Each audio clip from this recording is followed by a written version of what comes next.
Hi guys, welcome to another episode of Retro Hardware. This is another one of our special two-part episodes, and instead of a home console hardware we're going to talk about arcade hardware today. The Naomi system from Sega. The Sega Naomi was first demonstrated in 1998 at the Japan Amusement Machinery Manufacturers Association, or JAMA. Now, some of you may have heard the term JAMA connection. This is actually the wiring connection standard for many arcade machines. So it's actually kind of ironic that Sega Naomi in its native form uses a different wiring connection than JAMA. Naomi in Japanese means beauty above all else. So the next time you guys meet a girl named Naomi, maybe you can use that as a pickup line? Maybe? Sorta? Have you guys seen that new host for Daily Fix, Naomi? I don't know, I kind of have a crush on her, to tell you the truth. Oh, and Layne? In this case, it's also an acronym for New Arcade Operation Machine Idea.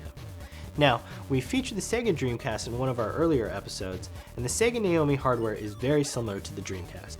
The two platforms share the same CPU, GPU, and sound system. However, the Naomi has twice the amount of main memory and graphics memory than the Dreamcast. Let's talk about the components in the Sega Naomi arcade system. This is the Naomi motherboard. It doesn't have the standard JAMA connection out of the box, it has the JVS connection. Here's your VGA connection.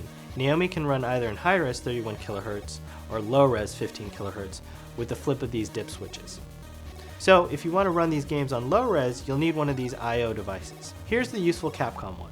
With this Capcom I/O device, you also get the standard JAMA connection. The Naomi either takes cartridges or GD-ROMs as software. If you have a cartridge, it would plug in right here. Here's the GD-ROM attachment with a DIMM board. The Naomi and Dreamcast systems use GD-ROMs, not CD-ROMs. GD-ROM is short for Gigadisc Read-Only Memory, because unlike CD-ROMs, which can only hold around 700 megs, GD-ROMs held 1.2 gigs. The pits on a GD-ROM are stacked more closely together, so that's how it achieved the higher capacity. The Naomi also has 4 times the sound memory, because unlike the Dreamcast, the Naomi does not spool Redbook audio from the GD-ROM. Instead, everything is loaded onto the memory. To play a GD-ROM game, you would insert the GD-ROM game into the drive, and each GD-ROM game has a security chip which you placed on the DIMM board over here. I wonder why the Dreamcast didn't have this security measure. Some people say the Dreamcast failed because it was really easy to bootleg GD-ROM games with CDR boot discs. Personally, I had a Naomi system for quite a while, but I was never really able to test it out because it has some pretty hefty power requirements when you're running one with a GD-ROM. So here's what my setup looks like. Here you have the Capcom I/O providing power to the motherboard. Here's an additional power supply to power the GD-ROM drive. Let's talk about games for the Naomi system. First off, the Naomi had a lot of great fighting games. Capcom vs. SNK, Marvel vs. Capcom 2, Guilty Gear XX, Dead or Alive 2, and Power Stone 1 and 2. In terms of driving games, you had Crazy Taxi, 18-Wheeler, F1 World Grand Prix, and the F355 series of games. Lastly, you also had great shooters like Ikaruga, Border Down, and the Castle of Shikigami 2.